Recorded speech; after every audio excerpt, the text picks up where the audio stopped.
حمدا كثيرا طيبا مباركا فيه كما يحب ربنا ويرضى. أشهد أن لا إله إلا الله وحده لا شريك له وأشهد أن محمدا عبده ورسوله لا نبي بعده.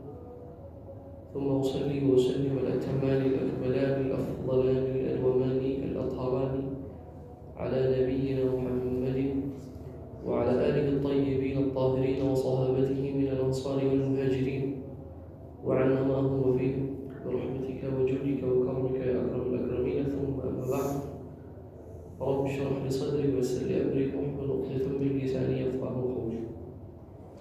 Jamaah salat subuh yang dirahmati Allah Subhanahu wa taala.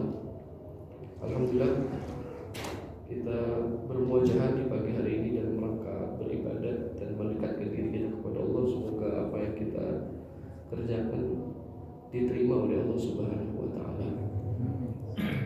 Saya juga berterima kasih dipersilakan untuk bersilaturahim dan menyampaikan materi pada perjumpaan pagi ini, yang insya Allah kita akan sedikit mengupas hikmah puasa dengan kacamata tazkiyatun nafs atau pensucian jiwa. Saya akan membacakan dulu beberapa redaksi yang ada di dalam literasi para ahli di dalam ilmu spiritual Islam yang mengomentari tentang tujuan daripada puasa yang diinginkan oleh agama sebagai sebuah junnah, tameng. Kalau di dalam hadis dikatakan puasa itu junnah, tameng dari berbagai macam keburukan yang ada pada diri kita, terhadap diri kita sendiri ataupun terhadap orang lain. Tentu kalau kita berbicara berpuasa, secara umum berpuasa itu adalah menjaga makan, minum dan segala sesuatu yang masuk ke dalam tubuh kita. Saya bacakan dulu literasi, nanti kita akan elaborasi dan di akhir kita sharing, akan tanya jawab atau kritik dan tambahan insyaallah. Bismillahirrahmanirrahim. Fa'adhamul muhlikati libni Adam syahwatul batn. Ketahuilah bahwa hal yang paling membinasakan dan merusak jiwa manusia adalah hasrat atau kehendaknya perut atau syahwatnya perut. Jadi hal yang paling merusak jiwa, ada yang merusak fisik, ada yang merusak akal, ada yang merusak jiwa. Yang membinasakan manusia dari segi kejiwaan itu yang paling berbahaya adalah urusan syahwatnya perut. Bahkan kalau kita melihat kepada historis manusia sampai dengan hari ini begitu seterusnya, dikatakan fabiha ukhrija Adam wa Hawwa min daril qarar ila daril dhulli wal iftiqar. Adam dan Hawa, nenek moyang kita semua, itu terusir daripada surga, terusir daripada tempat yang kekal dan abadi, yang penuh dengan kenikmatan, ke tempat yang hina dan tempat yang penuh dengan segala keterbatasan, yaitu dunia ini. Alasan utamanya sebenarnya adalah gara-gara urusan kuliner, urusan perut. Ya. Kita mengetahui itu, dan ini disepakati di dalam Taurat Perjanjian Lama, bukan dalam Injil. Begitu juga dalam Al-Quran. Kita sebagai Muslim bisa melihat itu tercuplik dalam Al-Quran. Ada di dalam surat Al-Baqarah yang di capture kisah itu. Begitu juga dalam surat Al-A'raf ayat 19, 20, 21 sampai 22 ya, menceritakan bagaimana Adam dan Hawa itu semuanya terusir daripada surganya Allah Subhanahu wa taala, iznuhiya 'anil syajar. Itu semua karena dilarang untuk mendekati pohon untuk memakan buah yang ada di pohon itu.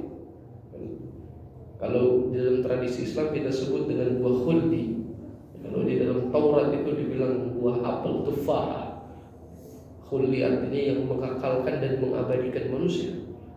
Ya pada intinya kita bersepakat bahwa Adam dan Hawa di dalam literasi agama-agama samawi itu terusir, penyebab utamanya adalah urusan kuliner, masalah hasrat perut dilarang, tetapi hasrat perut mengalahkan mereka berdua, akhirnya mereka mengkonsumsi, terusirlah mereka daripada surganya Allah Subhanahu wa taala. Ini menjadi isyarat oleh Tuhan bahwa dampak yang besar, yaitu terjadinya kehidupan manusia dengan segelumit problematika yang ada di dalamnya sampai dengan hari ini, begitu juga hari kiamat, adalah urusannya berasal daripada urusan perut.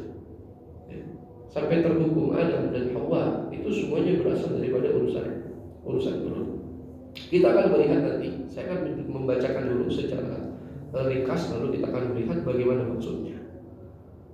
Wal batnu 'ala at-tahqiq yanbu'u asy-syahwat wa mabbitul ada wal afat. Perut itu pada hakikatnya di dalam kacamata psikologi Islam, perut pada hakikatnya adalah muara dari berbagai macam hasrat-hasrat yang lain.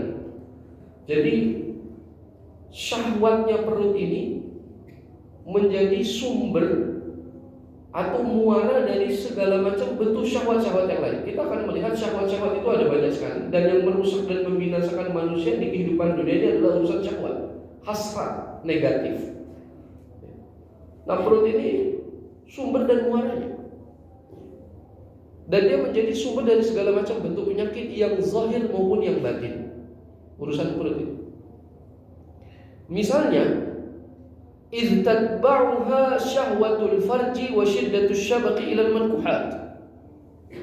Saya akan coba bacakan dulu bagaimana yang dimaksud perut itu sebagai muaranya syahwat. Karena nanti dari syahwatnya perut ini, perut yang sudah terpenuhi syahwatnya itu akan melahirkan syahwat seksual, syahwat kelamin. Kita tahu bahwa syahwat seksual dan keterkaitan manusia terhadap lawan jenis itu munculnya tergantung daripada syahwatnya perut.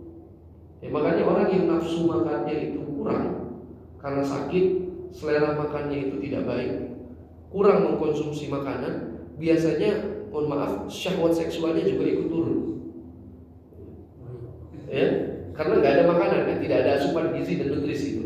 Tetapi sebaliknya, orang yang makannya nafsunya tinggi, banyak makannya, biasanya syahwat seksualnya itu juga drastis naik. Jadi sebenarnya gini, syahwat perut akan melahirkan syahwat kelamin, syahwat seksual, dan juga keterkaitan kepada lawan jenis yang berlebihan. Nah, ketika sudah sampai di fase ini, yatba'u syahwat at-ta'ami wal nikah shiddatur raghbati fil mali wal jah. Kalau sudah pada fase syahwat perut terpenuhi melahirkan syahwat seksual, maka manusia akan muncul obsesi yang begitu besar, keinginan kuat terhadap harta dan kekayaan. Harta dan kekayaan. Jadi sikap yang obsesi terhadap kekayaan, harta, menginginkan harta yang begitu kuat, rasa ingin itu sebenarnya adalah dampak daripada syahwat perut dan syahwat kelamin. Kenapa? Karena alladzaini humal wasilatu ila tawassu' fil mat'umat wal mankuhat. Karena keduanya itu diperlukan untuk mengakomodir keperluan syahwat perut dan syahwat kelamin. Kedua yang saya maksud di sini adalah kekayaan dan juga pangkat dan jabatan, riasa, status sosial. Nanti kan kita lihat. Karena gini, manusia itu pada karakternya sebenarnya tidak suka sesuatu yang effort, yang menyulitkan, yang berat, yang susah. Pada dasarnya manusia itu menyukai hal yang ada saja, yang lebih mudah. Tetapi dia akan melakukan yang sulit itu dalam rangka memenuhi kebutuhan hasrat seksual dan hasrat perut. Sebab itu nanti ambisi terhadap harta dan pangkat akan muncul pada dirinya ketika memiliki syahwat seksual dan syahwat perut yang tinggi. Sebenarnya orang itu kalau syahwat perutnya tidak penuh dan syahwat kelaminnya tidak tinggi, nggak pengen kaya-kaya banget bapak-bapak. Yang penting cukup, udah cukup dia. Dan ambisi terhadap kekayaannya itu nggak ada. Dan manusia kalau sudah memiliki ambisi terhadap kekayaan, maka dia akan mulai melihat dan melirik kepada pangkat dan jabatan. Ar-riyasah. Kalau dalam ilmu tazkiyatun nafs, pensucian jiwa, ar-riyasah atau pangkat jabatan ini kan sebenarnya proyeksinya untuk mendominasi orang lain. Bagaimana cara saya mendominasi orang lain? Dan mendominasi ini tujuan utamanya adalah untuk menjaga eksistensi harta kekayaan, supaya tetap terjaga harta kekayaan saya, atau saya ingin mengekspansi kekayaan, maka saya perlu pangkat dan jabatan. Itu semuanya sebenarnya untuk mengakomodir keperluan syahwat seksual dan juga syahwat perut, Bapak. Karena gini, nggak mungkin dong kita punya syahwat seksual yang tinggi, menginginkan itu terjalin, apakah dari pasangan yang halal atau dari yang haram misalnya. Kalau dari yang halal kan istri gitu kan. Itu perlu duit atau enggak Pak? Perlu harta atau enggak?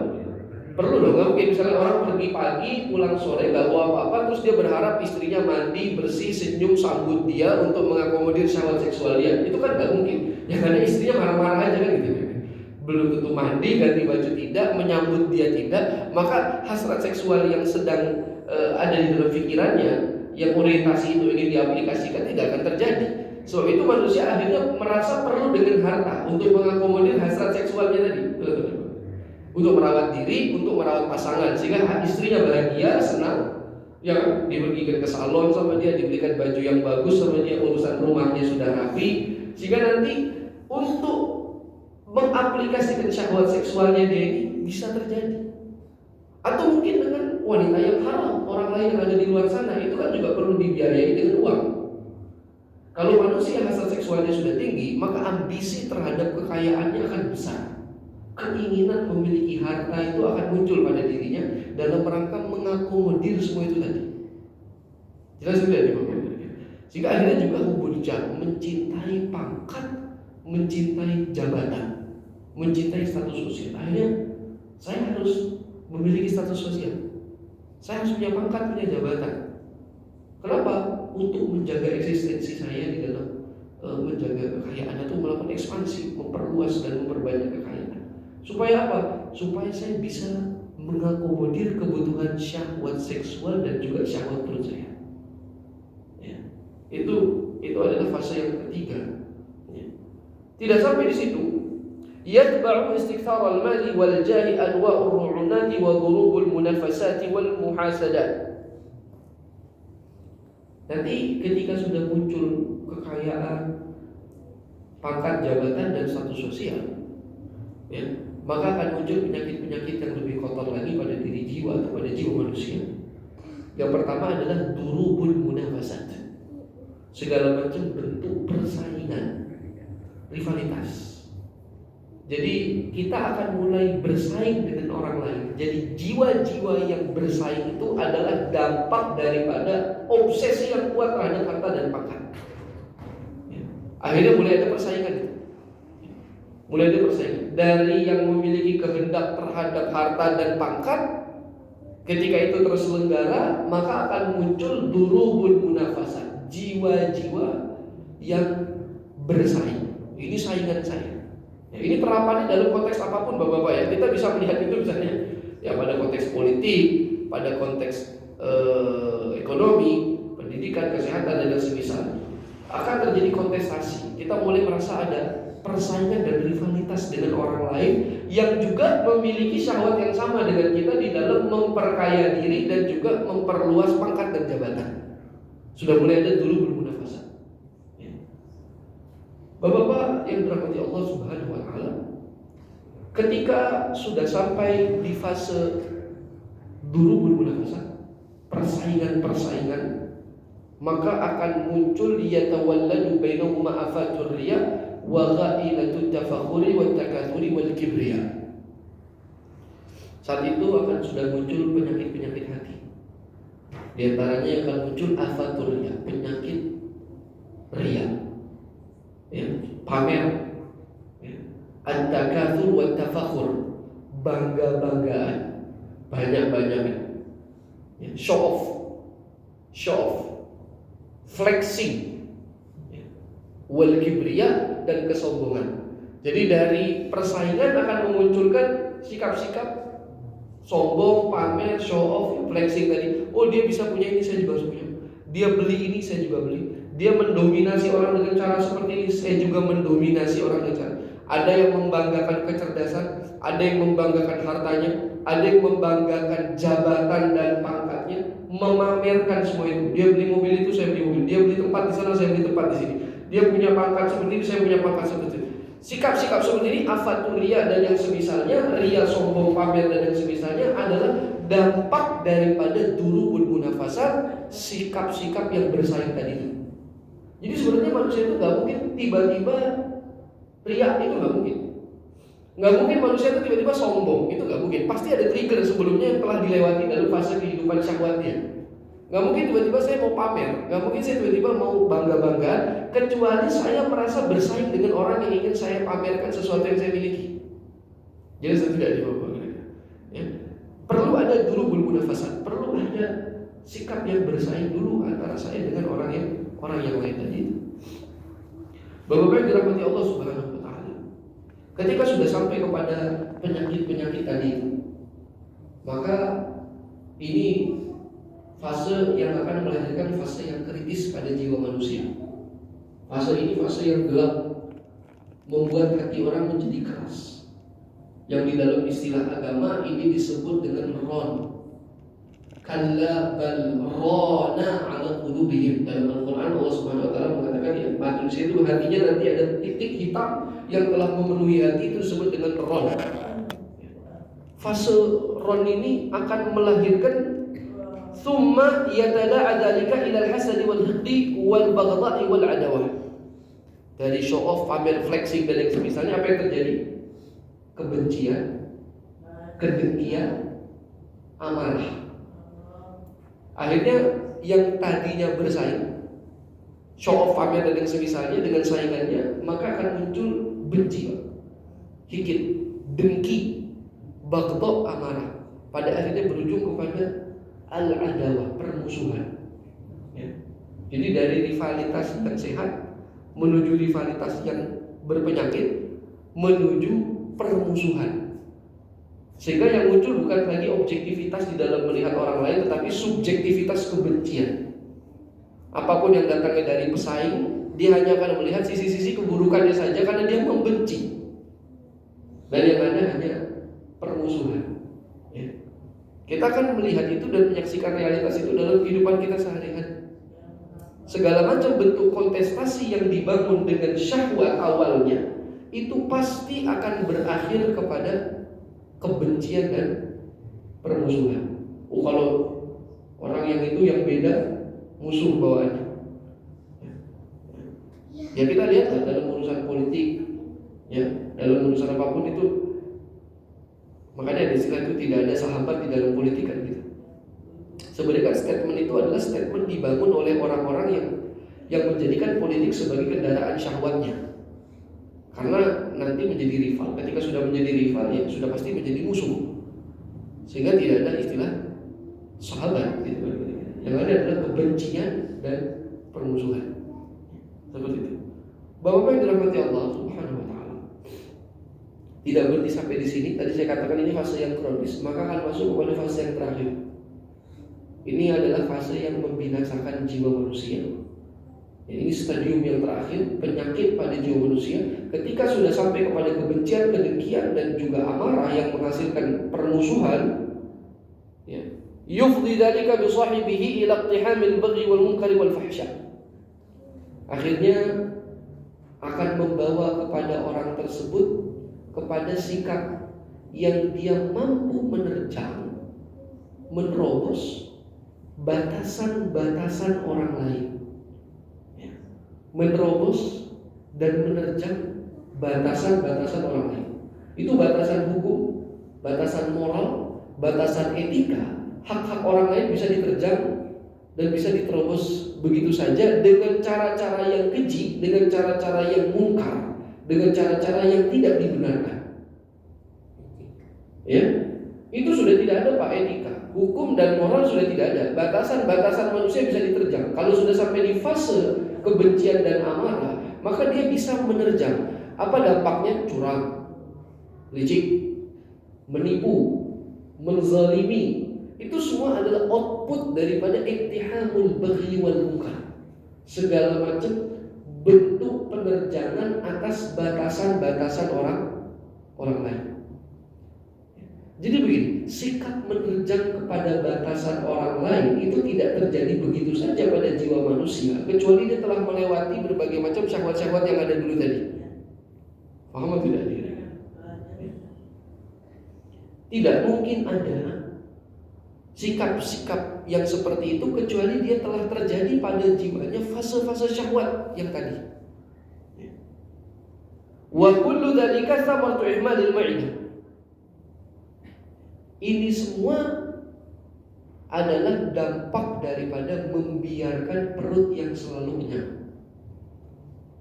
Membiarkan perut yang selalu kenyang. Jadi asal muasalnya segala macam masalah itu, kalau ditinjau dari perspektif kejiwaan, sebenarnya adalah membiarkan perut selalu kenyang. Ya. Makanya dari paragraf ini, saya mohon izin ya, saya ingin mengkritik balik ya, kaum Marxisme yang mengkritik agama. Dia mengkritik Nasrani, mengkritik Yahudi, dan mengkritik Islam. Karena dalam tradisi agama Samawi, agama kita bersaudara dengan Yahudi dan Nasrani dalam konsep aturan ketuhanan karena diturunkan oleh Tuhan Allah Subhanahu wa Ta'ala. Mereka orang Marxis anti Tuhan itu memiliki tradisi menormalisasi, membiasakan kehendak-kehendak makan itu. Mereka bilang begini, itu agama-agama ngapain? Tuhannya orang Yahudi, Tuhannya orang Islam itu ngapain? Mau ngatur-ngatur urusan makan. Manusia direnggut kemerdekaannya. Kata orang-orang Marxis begini, ketika kita tunduk kepada ajaran Tuhan, kita merenggut keotentikan diri kita sendiri dari kemerdekaannya. Kata mereka seperti itu. Ya, nanti saya akan kritik balik ya Pak. Karena gini, nggak boleh makan ini haram, ini nggak boleh, minum ini nggak boleh. Udah gitu, kalaupun yang boleh, ada waktu-waktu yang tidak dibolehkan. Dalam 1 tahun ada 1 bulan dilarang makan dari pagi sampai maghrib. Ya kan? Terus kalaupun boleh, diatur, tidak boleh berlebihan, jangan banyak, sedikit, dan yang semisalnya. Kata mereka begini, ketika Anda taat kepada Tuhan yang metafisik itu, kata mereka, yang tidak pasti kebenarannya, itu membuat Anda merenggut keautentikan diri sebagai manusia. Ya. Kata mereka seperti itu. Saya akan membantah itu. Yang pertama begini Bapak, bahwa kalau melihat daripada timeline perjalanan syahwat manusia dengan literasi yang tadi saya sudah bacakan, manusia yang membiarkan atau menormalisasi taat kepada kehendak perut, membiasakan makan apapun yang ia inginkan tanpa adanya batasan-batasan yang diatur oleh Tuhan tadi itu, pada dampak, pada jangka yang panjang akan berdampak kepada sikap destruktif, akan melahirkan segala macam bentuk kerusakan. Ya, kalau kita lihat tadi itu semuanya, dan ketika sikap yang merusak itu ada pada diri manusia, sebenarnya dia merenggut kemerdekaan dirinya dan merenggut kemerdekaan orang lain, karena dia menerobos batasan-batasan orang lain. Ya. Itu tidak ada melakukan korupsi ratusan triliun, itu menerobos batasan orang lain, itu enggak apa-apa. Itu yang diterobos haknya banyak orang, apa cuma satu orang? Ya. Itu kan sikap destruktif. Itu tidak akan terjadi kecuali semuanya sebabnya adalah membiasakan perut yang selalu kenyang. Asal muasalnya dari situ. Ya. Jelas tidak dikira.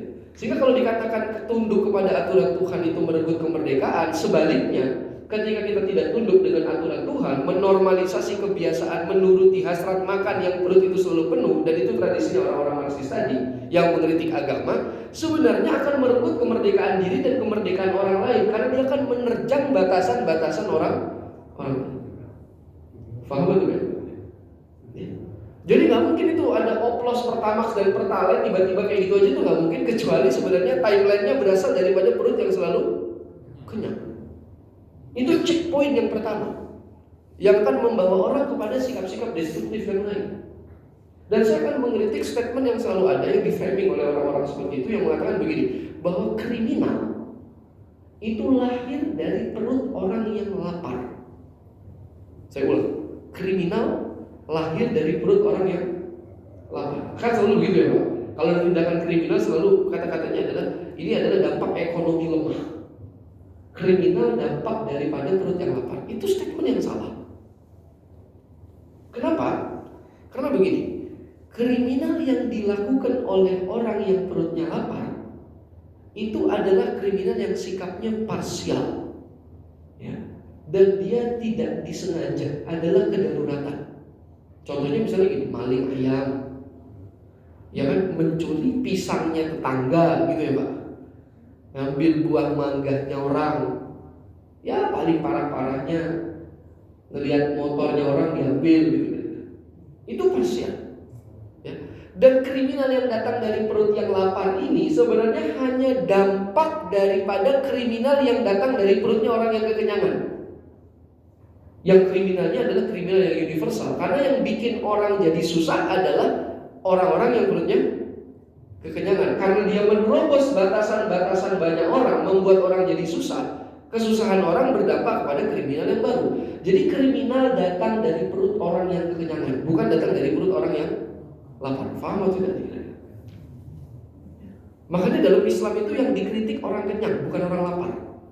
Jadi kalau di framing hari ini bahwa kriminal itu datang dari perut yang lapar, itu keliru. Karena orang yang lapar itu melakukan kriminal karena kedaruratan. The power of, kepepet lah kira-kira gitu ya. Iya kan, karena kan ada pressure ya. Anak istrinya mau beli baju baru, mau bayar sekolah, mau ini, di rumah dia pusing dengar suara-suara itu terus. Iya kan, sementara kerjaan gak ada, mau makan bingung dan yang semisalnya. Lagi pusing-pusing tiba-tiba ngeliat ada motor nganggur, ya diambil sama dia. Kan gitu ya Pak. Tetapi kalau misalnya ngoplos Pertamax dan Pertalite gitu, itu karena unsur kedaruratan atau diniatkan kira-kira? Itu bukan karena kedaruratan Pak, itu karena diniatkan. Paham atau tidak kira-kira? Dan itu yang diterjang bukan satu orang, yang diterjang bukan satu orang. Kalau tadi motornya orang itu yang diambil, yang diterjang hanya satu orang saja. Tetapi itu bisa menerjang batasan banyak manusia. Jelas tidak nih Bapak? Jadi kriminal itu datangnya dari perut yang kekenyangan, bukan dari perut yang lapar. Perut yang lapar itu hanya kriminal yang korban daripada kriminalnya orang-orang yang perutnya kekenyangan. So itu tadi kata para ahli mengatakan, ya semua sikap destruktif yang ada pada manusia yang berdampak kepada merenggut kemerdekaan orang lain adalah dampak daripada menormalisasi kebiasaan perut yang selalu kekenyangan. Itu yang dikritik di dalam tinjauan perspektif tazkiyatun nafs atau pensucian jiwa.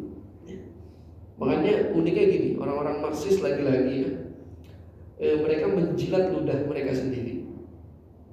Kenapa saya katakan mereka menjilat ludah mereka sendiri? Karena hari ini, berapa tahun belakangan itu, ada budaya baru yang digaungkan oleh mereka, terutama pada kalangan sosial menengah ke atas ya. Ada gaya hidup yang disebut dengan gaya hidup decluttering. Decluttering itu kan memangkas, mengurangi segala macam hal-hal yang berlebihan yang tidak diperlukan, atau hidup minimalis, bahasa sederhananya seperti itu. Sikap decluttering itu sudah mulai ngetren di kalangan sosial menengah ke atas, dan itu yang digaungkan oleh orang-orang Marxis tadi. Mereka melihat, ini kita sudah overkonsumtif, dan sikap overkonsumtif itu merusak dunia. Kan hari ini makanya ada zero waste gitu ya. Tidak ada, nol emisi, nol sampah gitu kan. Makanya pengurangan penggunaan plastik sudah gak digunakan, itu dikurangi. Terus lagi ada tradisi meninggalkan pestisida, kembali kepada yang organik dan yang semisalnya. Itu intinya decluttering, mengurangi hal-hal yang tidak diperlukan. Itu kan sikap mereka yang hari ini orang-orang yang beragama mulai ikut tren itu. Padahal itu adalah ajaran agama yang telah dari jauh-jauh hari diajarkan, yang dahulu dihinakan oleh mereka. Terus hari ini mereka memangkas jalur alternatif, mengatasnamakan itu produk pemikiran mereka. Sebenarnya mereka menjilat ludah mereka sendiri. Dan kita orang-orang beragama baru mulai mau ngikut. Padahal ajaran agama kita dari dulu seperti itu, kemana saja. Jelas tidak dibawa?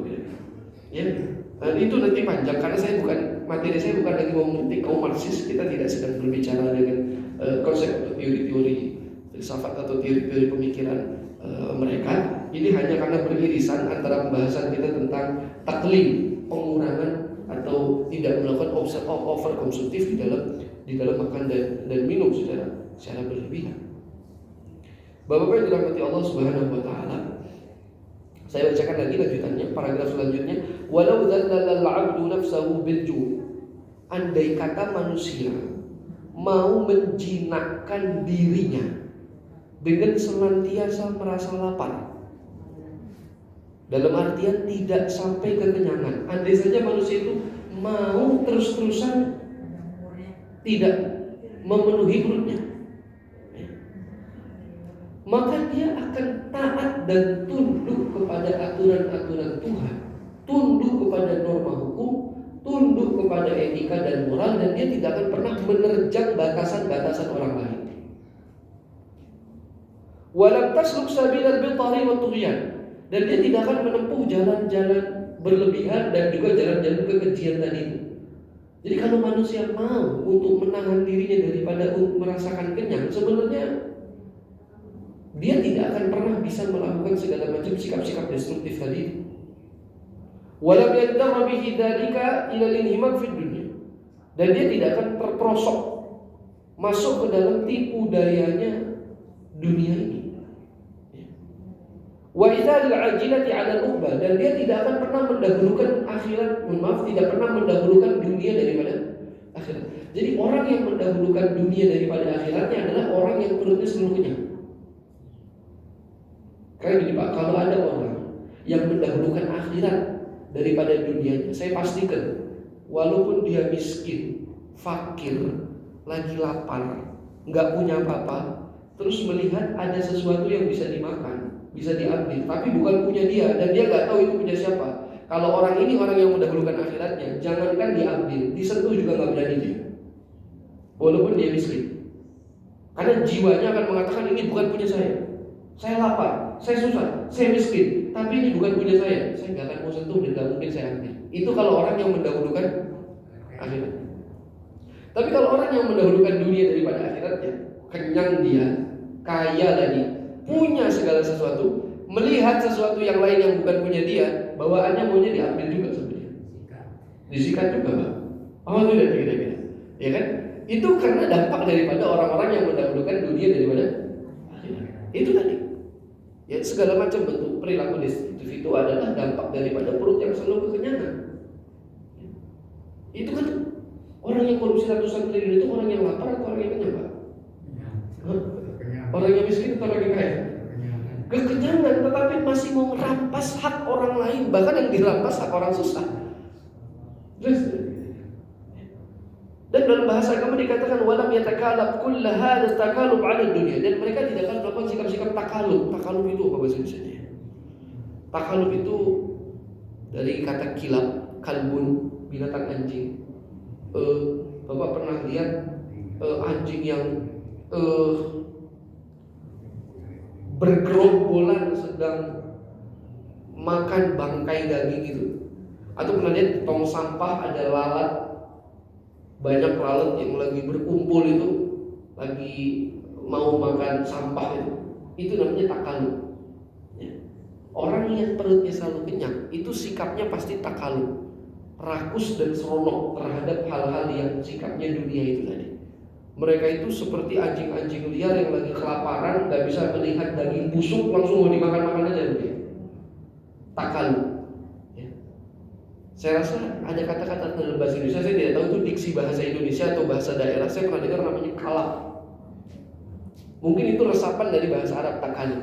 Kalap, orang itu berbuat kalap, kan gitu kira-kira. Kalap itu dari kata takalub. Takalub itu ya tadi itu kalap, seronok, dia melakukan segala sesuatu, menerabas itu semua maunya itu. Seperti orang yang kalap, itu namanya takalub. Orang-orang yang seperti itu orang-orang yang perutnya kekenyangan. Ya kan? Nggak rapi Pak, berantakan. Makanya orang awam pun tahu segala macam bentuk kriminal yang dilakukan. Bajunya aja rapi, tapi sikap dan perilakunya itu kalap, gitu kan? Terjang sana, terjang sini. Itu baru satu urusan tadi itu, masalah oplos minyak itu. Itu minyak yang dimasukkan ke dalam kendaraan. Kita belum tahu, mungkin minyak yang dimasukkan ke dalam badan kita, minyak goreng dan lain-lain itu juga mungkin ada, cuma kita belum tahu aja. Paham atau enggak coba kita? Ya, belum lama kemarin saya lihat lagi di berita itu, yang 1 liter dijual selama ini katanya cuma 800 ml. Itu kan berarti kan kalap juga kan? Gak bisa lihat celah dikit mau terjang batasan orang lain. Itu kan sikap yang kalap tadi, ya kan? Seperti itu. Nah, orang-orang yang kayak gitu tuh adalah orang-orang yang perutnya selalu kenyang. Unik ya. Padahal orang-orang yang kelaparan aja nggak sekalap itu loh. Mereka Bapak kasih makan, jangan Bapak lihatin itu punya siapa. Mereka cuma lihat-lihat, nggak akan berani ambil itu. Bukan punya saya Pak. Anda kan lagi kelaparan dan gak punya apa-apa. Ya saya mending lapar daripada saya mencuri, karena ini bukan punya saya. Tapi orang yang kekenyangan, udah kenyang, gak bisa ngelihat orang punya nganggur sedikit. Jangankan nganggur, lagi di tangannya orang juga mau diambil kalau tahu cara ngambilnya itu. Tidak. Jadi sikap destruktif itu semua muncul daripada syahwat yang begitu banyak pada diri manusia, dan muaranya adalah perut. Unik itu. Jelas satu ya. Jadi semuanya ini gara-gara urusan perut. Makanya pantas Allah kasih isyarat kepada kita, Adam saja itu diungsikan dari surga kepada dunia gara-gara kesalahan yang berdasar kepada masalah perut. Makanya berarti itu kan punishment yang Tuhan sudah tahu dan memberikan informasi secara tersirat kepada kita bahwa dampaknya kamu turuti urusan perut ini besar sekali dalam merusak tatanan alam semesta. Jadi segala macam bentuk kerusakan kembalinya kepada urusan perut. Nah, ini yang akan melihat, yang menganalisa dan menelaah masalah ini adalah ilmu tazkiyatun nafs, pensucian jiwa. Ya, karena gini Bapak-bapak, kalau kita berbicara psikologi Islam dan juga yang akan melahirkan sosiologi Islam, ya, perbuatan manusia itu, sikap tindak perilaku manusia itu sesuai dengan bagaimana kecerdasan spiritual dan jiwa orang tersebut. Jadi kecerdasan itu ada 3 Pak. Kecerdasan ada 3. Selama ini orang hanya sadar 2 saja. Yang pertama ada namanya kecerdasan akal. Kecerdasan akal itu kecerdasan ya intelektual, ya, wawasan. Itu kita selalu mengupgrade kecerdasan itu dengan memperkaya literasi, baca buku, sekolah dari tingkat dasar sampai perguruan tinggi, hadir seminar, ikut kajian. Itu kan sebenarnya dalam rangka mengupgrade kecerdasan pendidikan kita, akal itu, ya, intelektual dan wawasan. Yang kedua ada kecerdasan fisik. Kecerdasan fisik. Kecerdasan fisik itu kan di-upgrade juga Pak, dengan pola makan yang sehat, pola tidur yang cukup, gitu kan. Makanya orang jogging, kardio, berenang, sepeda, angkat beban, fitness, gitu kan. Itu kan dalam rangka mencerdaskan atau mengupgrade kecerdasan fisik. Imun kita jadi bagus. Orang yang olahraga, orang yang pola istirahat, pola makannya, imunnya jadi bagus, menjaga kesehatan, gitu. Nah, kecerdasan ketiganya yang sangat penting sebenarnya kecerdasan jiwa. Kecerdasan jiwa. Kecerdasan jiwa itu yang akan berdampak kepada output perbuatan manusia. Jadi banyak orang itu berbuat yang salah bukan karena minim literasi, bukan karena tidak terpelajar, tetapi karena jiwanya yang tidak terupgrade sejak lama. Jelas tidak kira-kira? Ya. Kecerdasan jiwa itu untuk mengatur apa Pak? Emosi, ya, mengatur kesabaran, mengatur objektivitas di dalam bersikap, mengatur tindak perilaku kita, itu sebenarnya adalah kecerdasan jiwa. Nah, kecerdasan jiwa ini mengupgrade-nya, cara yang paling ampuh dalam ilmu pensucian jiwa adalah sering-sering merasa lapar. Bapak-bapak kalau men-challenge diri masing-masing dengan selalu merasa lapar 40 hari saja coba, itu Bapak mengupgrade kecerdasan jiwanya Bapak. Ustaz, saya selama ini temperamen. Ustaz, saya selama ini kurang objektif di dalam melihat sesuatu. Ustaz, saya selama ini tidak tajam analisa saya selama ini kurang sabar, saya selama ini. Tapi setelah saya melakukan treatment taklil, mengurangi porsi makan sehingga saya tidak kenyang dalam waktu 1 bulan, kayaknya saya mulai temperamennya kurang. Dan ketajaman saya di dalam menelaah dan melihat sesuatu itu lebih tajam sekarang. Dan saya lebih objektif. Yang dulunya saya selalu subjektif kalau menilai orang, bahwa ini orang yang salah aja terus. Tapi sekarang saya lebih bijak, lebih objektif. Ini berarti kecerdasan jiwa Bapak sudah sekolah, sudah meningkat gitu kira-kira. Sebab itu puasa itu tujuan utamanya adalah untuk mencerdaskan jiwa. Makanya nanti orang yang berhasil berpuasa itu dalam agama disebut dengan la'allahum tattaqun. Kenapa Tuhan menggunakan diksi la'alla? La'alla itu di dalam linguistik gitu ya, dalam bahasa la'alla itu memiliki arti litaraji. Taraji artinya harapan. Seakan-akan Tuhan ngomong gini, ya mudah-mudahan kalau kamu puasanya benar, mudah-mudahan kamu jadi orang yang bertakwa. Maksudnya jiwamu akan tercerdaskan. Ketika jiwamu akan tercerdaskan, kamu jadi bijak, kamu gak suka bohong, kamu gak akan nipu orang, kamu gak akan menyakiti orang lain. Itulah makna ketakwaan. Setelah Ramadan selesai, jiwa kita menjadi jiwa yang suci. Dan jiwa yang suci itu pasti menjadi manifestasi rahmat Tuhan di alam semesta ini. Tuhan bilang pakai kata-kata mudah-mudahan. Kenapa? Karena gini, kebanyakan daripada kita melihat puasa hanya pada perspektif hukum Islam. Bedakan ya Pak, perspektif hukum Islam dengan perspektif Islam itu sendiri. Saya ulangi, ada perspektif hukum, ada perspektif Islam. Kalau hukum Islam itu hanya bagian daripada Islam.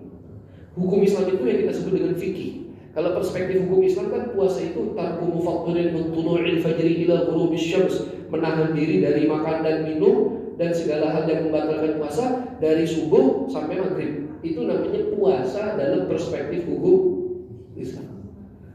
Kalau puasa dalam perspektif Islam itu adalah mengontrol syahwat perut dengan melakukan tindakan yang tidak overkonsumtif, sehingga yang dilihat bukan dari subuh sampai maghrib, tapi yang dilihat dari maghrib sampai subuh. Itu kita makannya banyak atau enggak?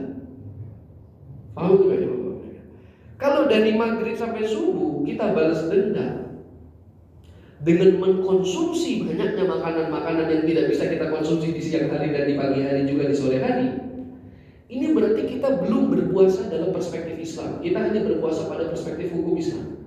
Yang Tuhan bilang, ya kalau kayak gitu puasamu hanya menggugurkan kewajiban, tetapi tidak berdampak apa-apa pada jiwamu itu tadi. Makanya kalau kita mengkaji esensi puasa atau hakikat puasa kita dalam tinjauan pensucian jiwa, artinya adalah mengurangi segala macam tindakan-tindakan konsumsi yang berlebihan, walaupun di malam hari. Jadi buka puasa secukupnya, sahur secukupnya, jangan berlebihan. Jangan balas dendam. Karena kalau kita balas dendam, sia-sia puasa kita itu. Syahwat perut kita akan terpenuhi. Maka dia tidak akan pernah menjadi tameng. Seakan-akan kita membuat MOU dengan setan itu. Nanti kita janjian habis maghrib ya kira-kira gitu. Subuh sampai maghrib Anda gak usah ganggu saya, tapi maghrib sampai sahur Anda bisa ganggu saya karena saya akan makan banyak. Dan itu berbahaya sekali. Jadi dalam rangka mengoptimalisasi esensi puasa di dalam tujuan tazkiyatun nafas untuk mencerdaskan jiwa, mari bersama-sama kita menormalisasi kebiasaan subuh sampai maghrib tetap ada di maghrib sampai subuh lagi. Atau bahasa sederhananya, jangan kebanyakan makan waktu buka, jangan kebanyakan makan di malam hari, jangan kebanyakan makan waktu sahur. Maka dalam 1 bulan kita akan tercerdaskan jiwa kita yang berdampak kepada memangkas segala macam sikap destruktif pada jangka yang panjang dari diri kita sendiri kepada orang lain, yang saat itu kita menjadi manifest rahmat Allah yang dikatakan dalam Al-Quran, la'allakum tattaqun. Ini adalah ringkasan dari 2 paragraf prolog di dalam kitab Kasrus Syahwat. Jadi sebenarnya apa yang saya baca tadi ini hanya pendahuluan di dalam suatu kitab yang menjelaskan tentang bagaimana menjinakkan syahwat perut. Ya. bukunya bagus sekali buat dibaca sebenarnya di bulan Ramadan. Ini sebenarnya kalau saya di tempat kajian saya yang rutin selama 1 bulan hampir setiap hari kita membaca buku ini dari awal sampai ada 12 pasal di dalamnya. Bagaimana nanti metode memangkas syahwat, bagaimana fungsi daripada lapar, apa dampak negatif daripada kekenyangan dan yang semisalnya. Saya menyarankan bapak-bapak kalau yang suka baca bisa baca buku ini, namanya Kasrus Syahwatin. Tapi kalau misalnya ingin berbahasa bukan bahasa Arab, bisa bapak download, ada PDF-nya. Ini pernah diterjemahkan oleh seorang sarjana muslim dari Inggris, namanya Timothy Winter. Hari ini namanya Syekh Abdul Hakim Murad, sudah masuk Islam orangnya, menjadi guru besar Islamic Studies di Cambridge University. Dia menerjemahkan namanya Kasrus Syahwatin dalam bahasa Inggris. Kalau yang nggak pengen bahasa Arab ya, yang pengen bahasa Inggris. Kalau bahasa Indonesia Ustaz, wallahualam saya belum tahu. Sudah ada atau belum? Ya, ini bagus buat jadi bacaan sore kita sebelum berbuka puasa, gitu ya. Bacaan sore tentang begitu ya. Jadi mari kita melihat puasa jangan cuma nggak makan, nggak minum, nggak boleh ini, nggak boleh itu dari subuh sampai maghrib. Jangan itu yang kita lihat sekarang. Yang kita lihat habis maghrib sampai subuh, bisakah kita tetap mengontrol syahwat perut? Kalau bisa selama 1 bulan, tindakan purifikatif ini terjadi pada diri kita, maka bapak-bapak akan meningkatkan nilai-nilai preventif dan preservatif yang ada pada diri, sehingga sikap-sikap destruktif tidak terjadi. Kita menjadi orang-orang yang bertakwa. Ini saya rasa sebagai prolog boleh ya, tepat sekali waktu jamnya punya. Ya. Saya biasanya kalau kajian itu ada tanya jawab, saya nggak tahu di sini kayak gimana, tapi tetap saya buka kesempatan kalau memang ada yang ingin bertanya, sharing, kritik atau saran, saya persilahkan bapak-bapak di dalam konteks pembahasan atau yang berkaitan dengan hukum, ya. Karena sejujurnya saya punya spesialis keilmuan adalah perbandingan hukum Islam, ya. Kalau pengen bertanya masalah hukum berkaitan masalah puasa atau Ramadan atau zakat, saya persilahkan. Tapi kalau mau berkaitan dengan ini juga saya persilahkan. Silakan bapak-bapak sebelum kita tutup. Silakan, silakan. Assalamualaikum warahmatullahi wabarakatuh. Waalaikumsalam. Materinya sangat menarik. Yang saya ingin tanyakan mengenai kenyangan atau makan dan masalah syahwat perut. Yang saya tahu ya, Nabi Adam itu kan diuji oleh Allah Subhanahu Wa Taala, dilarang melakukan buah yang dinamakan iblis itu buah kekekalan. Jadi yang saya tahu itu Nabi Adam itu bukan kekenyangan, tapi karena memang sebelumnya itu ada larangan dari Allah jangan mendekati pohon itu. Tapi karena diserang oleh iblis akalnya, menurut saya itu Nabi Adam itu diserang oleh iblis itu akalnya, dimana Nabi Adam itu biar turun, ya udah sampai iblis pun bilang ke Nabi Adam, saya itu benar-benar menasihat kamu makan ini biar kamu itu kekal dalam surga, gitu kan ya. Jadi di samping perut itu kita hanya sharing saja gitu. Jadi akal itu benar-benar kuasain juga, diatur juga. Karena di Allah itu sudah melarang dia gimana caranya agar Nabi Adam itu turun ke dunia. Jadi saya juga berpikir gitu, kira-kira orang yang sering kekenyangan itu orang seperti apa? Apakah koki kan pasti kan dia kalau misalnya menyediakan makanan coba gitu, jadi kenyang terus gitu. Jawabannya seperti itu. Dan saya juga pernah melihat ya Ustaz ya, video-video gitu ya, orang benar-benar ada yang puasa gitu ya, puasa sampai lapar gitu, tapi ternyata puasanya itu buat kejahatan gitu. Kayak misalnya ritual sihir, santet, dia tuh harus puasanya itu bahkan nggak makan sama sekali 40 hari gitu. Tapi dia laparnya itu untuk kejahatan, itu gimana? Ya. Terima kasih, bagus sekali pertanyaannya. Yang pertama, ya, masalah Adam terusir daripada surga berkaitan tentang buah yang keabadian atau kita kenal dengan khuldi. Khuldi itu kan artinya keabadian. Ya. Jadi gini, ayat itu berbicara tentang masalah terusirnya Adam. Apa yang tadi saya katakan, sisi-sisi yang dicuplik oleh para ahli spiritual yang berkaitan tentang syahwat perut, tentu ada irisannya. Gitu kan? Misalnya gini, dikatakan faghalabathuma syahwatuhuma. Maka Adam dan Hawa itu terkalahkan oleh syahwatnya. Jadi iblis itu, syaitan itu, ya, tidak merasuki akal. Keliru ya kalau dikatakan dari akal. Saya akan jelaskan sedikit. Ini boleh Pak saya sambil menjelaskan? Masih ada waktu nggak? Masih ada ya? Saya minta 5 menit. Gini, sistem konsep iblis menggoda manusia itu caranya bagaimana? Saya jelaskan ya. Tuhan itu tidak memberikan otoritas kepada iblis untuk mengganggu manusia semau-maunya. Enggak begitu jalannya. Ya. Jadi ada otoritas yang diberikan oleh Tuhan. Anda hanya boleh menggoda manusia kalau begini, kira-kira gitu. Dan caranya hanya seperti ini. Itu ada aturan. Yang SOP-nya itu nggak bisa dibantah oleh iblis. Ya. Nah, manusia itu sebenarnya kenapa bisa tergoda oleh iblis? Karena jiwanya tersabotase. Jadi sebenarnya yang berbuat buruk adalah jiwanya sendiri. Pada diri manusia, ini summary aja ya, ringkasan. Sebenarnya ini bisa dilanjutkan di materi yang lain, tapi ini summary saja. Manusia itu punya 3 unsur ya. Unsur yang pertama adalah bahan dasar penciptaan manusia, tanah, bumi. Manusia itu diciptakan dari tanah, dari bumi. Dan sifat-sifat bumi itu adalah sifat-sifat yang arogan.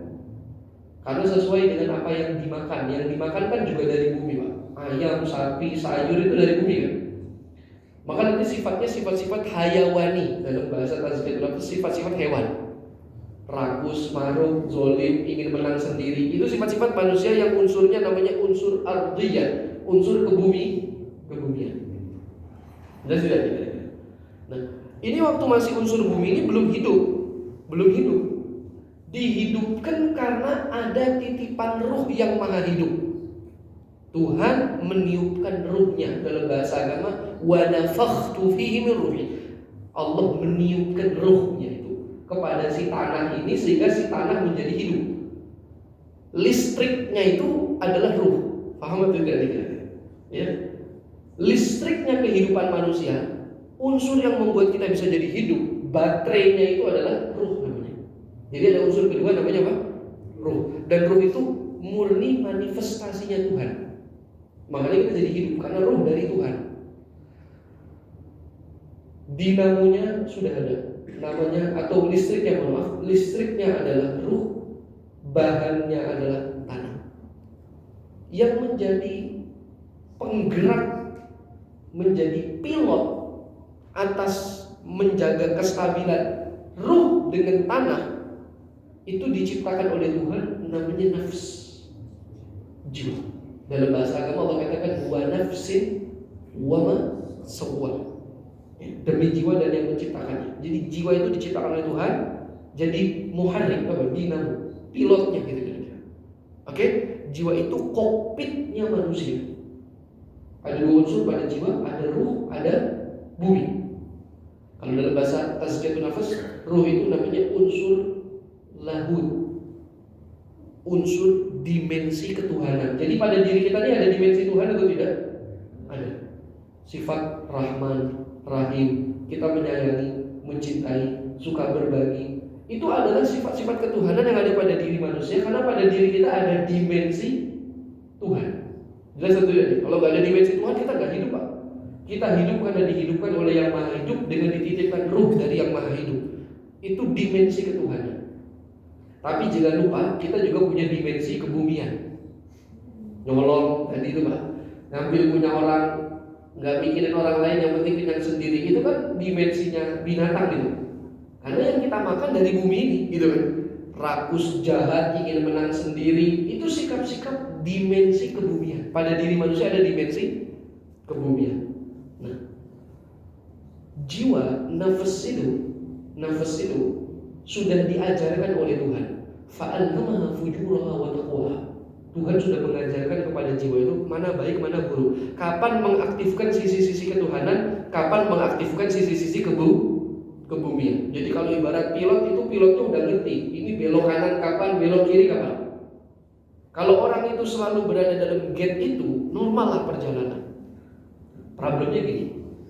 Setan itu mensabotase kokpit, ibaratnya teroris di atas pesawat itu, Pak. Dia mensabotase. Ketika setan mensabotase, maka akhirnya pilot gak bisa ngapa-ngapain. Si jiwa ini akhirnya terintervensi. Iblis akan memaksakan manusia mengaktifkan mode kebumian yang ada nanti sifatnya sifat-sifat binatang semua. Jadi rakus, zolim, menzolimi orang, bohong dan yang semisalnya. Nah ini saya sampaikan begini. Setan itu sampai bisa mensabotase itu hanya memiliki satu jalan yang dibenarkan oleh Tuhan. Dia nggak bisa lewat jalan yang lain. Jalan itu namanya syahwat. Apa namanya, Pak? Syahwat. Syahwat itu kehendak yang kuat pada diri manusia. Kendaraannya iblis bisa masuk ke dalam jiwa untuk mensabotase jiwa manusia, itu namanya syahwat. Nah, syahwat itu ya, ibarat mobil perlu bensin. Bensinnya syahwat itu adalah makan dan minum. Semakin banyak kita makan dan minum, maka bensinnya tersubsidi. Itu setan akan masuk ke dalam syahwat, dia mengendarai syahwat sampai ke dalam jiwa. Akhirnya jiwa kita tersabotase, maka kita akan mendominasi dimensi kebumian daripada dimensi ketuhanan. Jelas atau tidak ini kira-kira? Adam itu dibisikkan oleh iblis untuk memakan buah tersebut. Ya, coba dibuka di dalam tafsir-tafsir surat yang tadi saya sebutkan, apakah Al-Qurtubi, At-Tabari dan yang lainnya. Itu karena telah banyak menikmati makanan-makanan yang ada di surga, sehingga dia kenyang. Ya. Ketika dia kenyang, hasrat ingin memakan buah yang lain itu muncul. Paham atau tidak kira-kira? Ya. Lalu akhirnya iblis membisikkan, yang itu enak juga, apalagi yang itu bisa membuat Anda menjadi abadi kekal. Jadi kehendak dia atas hal itu sebenarnya telah terdominasi daripada apa yang telah masuk ke dalam perutnya. Jelas tidak kira-kira? Ya. Walaupun nanti gini, para ulama di dalam berdalil, kenapa tadi fabiha ukhrija, dengan gara-gara urusan makan Adam dikeluarkan. Sebenarnya bukan murni karena itu, tapi ini konteks yang beririsan dengan pembahasan kita, maka diambil sisi-sisi yang miripnya saja. Paham atau kayak kira-kira? Tapi pada hakikatnya pengusiran Adam itu bukan 100% gara-gara unsur makan. Cuman konteks ini karena beririsan, ya. Itu kalau dalam pendalilan dibolehkan nggak sih kayak gitu?